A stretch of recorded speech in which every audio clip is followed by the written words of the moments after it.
He's able to take it out from on top of from Vinnie. That being said, in some of the past sets that they've played, Vinnie has not been a stranger to taking out some of his deep-pocketed characters. I'm talking Ice Climbers? That's a different pair of pants altogether. I'm talking about Mega Man Diddy Kong. He has a Mega Man? He does. I like it. I like it. But I don't know if we'll be seeing any of those, but they're on the table because he knows that E does not like fighting off against Projectile characters? Diddy Kong. Projectile characters? I mean, yes, but also Diddy Kong. But Vinnie knowing that there's no time to mess around, there's no time to experiment. It's time to go in full force. Let's see if he can play with the same fervor that we saw earlier, and see if he can take it onto Missouri. This game one brings us to Town and City. A classic setting for these two playing against each other. Look at this music. Be a whole lot of that.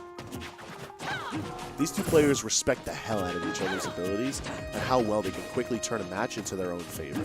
They know how dangerous each of them can be, and they just try to limit the amount of circumstances that allow them to get to that point. Vinnie coming in clean with the... I almost want to call him Vinnie. Oh. I mean, they're those straight strings. They're those combos that really give you what you're cooking. Little combo. It's not really the damage, it's not really the pressure. It's the fact that it's bringing you to the ledge, which really amplifies all of those features. Just pushing. Like, they're not as fancy as some other Sheiks can be. But in the grand scheme of the match, like, they look optimal. And Yi going in extra deep for the edge guard, but misses it by ever so slightly. Vinnie's recovery is just that good. Probably not sure he can spot dodge there, but he did. It's okay. He said neutral. And up air is going to be taking that stock And there for goes Mr. E. first blood in E's favor. We're sitting at 118. With no rage behind him, Vinnie can take advantage of this situation, rack up a bit of damage, and then bring us into a quick reset of the old count. But One frame spike. it's just the little one, the youngest of spikes. Little spike. Oh, and that Nair is going to be pushing that. Couldn't capitalize on the high recovery. That was a very awkward angle to recover at, too. He ended up sliding right behind Vinnie, but in a way that Vinnie couldn't turn around in time. A double cross-up. Wild. Look at Mr. E taking advantage of Dancing Blade's capabilities quite nicely. And Nair out of shield. Hey, listen, it's an option a lot of characters in this game have, but Vinnie can make it work with Sheik. This goes to show. It's a good option. It's a reliable option. That's all Vinnie needed, really. He didn't need to go for anything super fancy. But the percentages that he racked up on E, it's the button you need to press. Jump and press A. And he's covering it. He's covering what he needs to cover. That up air. That up air.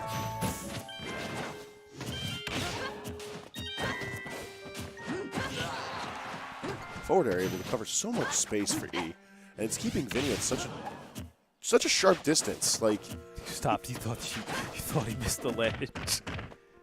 honestly, the same. Yeah, I was like, I was thinking it too. I was like, he's gone down awfully far. Listen, if nothing else you could say about Vinnie during this top 8, he's a risk taker. He's also an L taker as Mystery takes that first game. Scary. Scary. It's all right. There's still plenty of games to play around with. And, Vinnie has the opportunity to switch the stage up, switch the characters up. Hey, just like that. You thought we only had 3 Rosalinas in this top 4. You thought incorrectly. Because here we go with another one. A fourth Rosalina. This is the Vinnie Rosalina. Very much real, very much tried, true, practiced.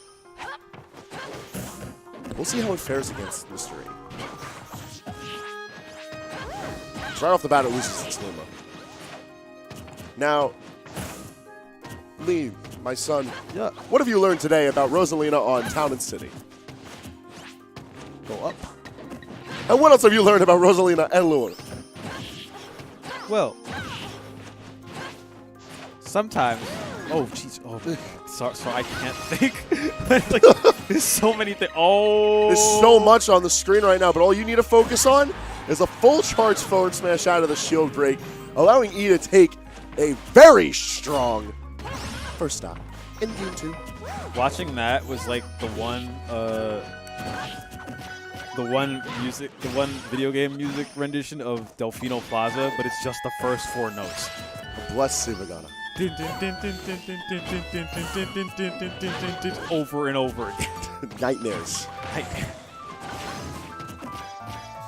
I'm not going to count Vinnie out of it just yet, but he's got a bit of a hill to climb here. Trying to keep E at the ledge. Trying to do what he can to net out this stock. Is there a jump? Is there a jump? And they're magnet hands. Magnet hands? Still not going to be enough as Luma manages to come in and, clean up. But he was able to come back from all of that. He made it. Oh, oop. Rosalina doing what Rosalina does best. Going up.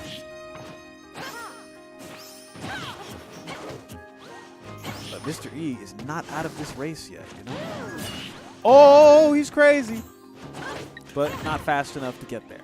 The shooting star is deceptively safe if you get its distance properly. It doesn't have nearly as much end range as you think it would. No hitbox. Luma can't do anything. Oh, this is free pickings. It's not like... All of a sudden, you recognize that Rosalina is a very aerodynamic woman. We can't punish aerodynamic people out here. It's not allowed. Which is why Eric is having such a good time recovering. It's very difficult to punish when recovering high. Too aerodynamic. Oh, he's... Wow. What? Y'all part of Tip Nation. Let me see the boots. Let me see the boots for your boy, Mr. E. Man is wildin'. You just did it. Boop. Stepped on him. I mean, if you're ever looking for like super like aggressive edge guarding, sometimes it's still able to look so gentle but be so devastating. Another thing on like Rosalina's recovery, it's not as like linear as it looks. It's a parabola almost. There's a curve to it. It's like it's definitely harder to, I'd say, intercept in that way. You know? Absolutely. You feel it? And that Luma is gonna be gone. Go back.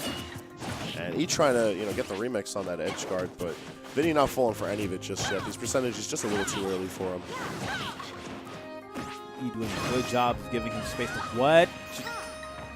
Vinnie doing a good job of taking back the ledge and the lead. Now hold on there. Hello?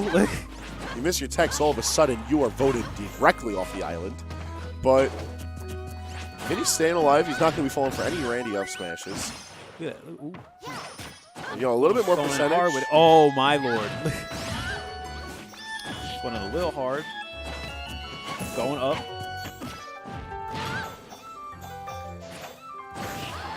Coming up with the fair. He's trying to give away these dollar slices. Vinnie only looking for the quality, though.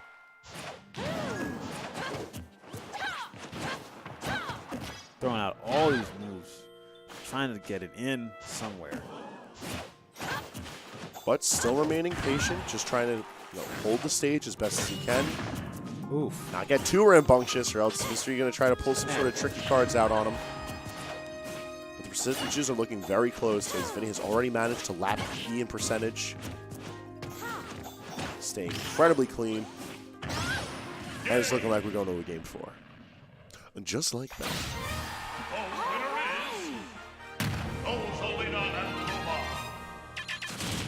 So, you think he's sticking with the Rosa? Yeah. I don't foresee the counter pick. But is he sticking town and cities? That's what I got to figure out. Question, you know? Because he's got that hard think face. Hard think. Think emoji. Town and city's the pick. So, we've already seen the stage work out really nicely for both these players. There's a very strong likelihood to ride this out, especially if it goes to a Game 5. But Already spacing with the aerials. what aspects of Town and City do you think have just gone out the window at this set? Have, like, no longer become factors? Platforms. Like, no longer have we really seen the platforms take that big of a impact. A lot of this fighting has been off the ledge and on the base platform. For all intents and purposes, we're playing FD. We're playing an FD of a different style. Maybe Smashville. It's got one platform occasion. This is soothing music. It's soothing. It's, you know, it's supposed to calm your nerves as you watch Rosalina fly through the atmosphere. Like the space mom that she is. Lucina wildly swinging large metal in the town square, terrorizing these poor residents of whatever this town is actually called. Lucina, if you account for all the damages, Lucina could be a domestic terrorist. We out here supporting vandalism in the streets of Smashville City. Hello? All I know is that the young Thundercats is what allows you to take. Honestly, in very lax fashion, these two very much just going with the motions of each other's responses to how they move. It's like, you're going to go here, I'm going to go here. You're going to go here, I'm going to go here. Like, when they outright agree to just, you know, see Town and City as the setting for their entire set, you take out a lot of the aspects of this stage that become very dynamic in this. You think, oh, well, Rosalina, she's able to kill off the top. Ah! You literally called it. I got it. Anyways, you take out a lot of aspects of this, like the threat of Rosalina killing off the top and not knowing when to expect it, the ledge play that comes from this stage and how the blast zones are so threatening on all sides. Like, everything has to be accounted for when it comes to the stage pick in certain matchups, and other times, you just got to worry about whoever's in front of you. You got to worry about who's swinging. Untechable? Oh, sad. You know, that was a fun climb up until that Game 4, but that was a very relaxing ending to the set. Like, and so another Rosalina falls. how many remain?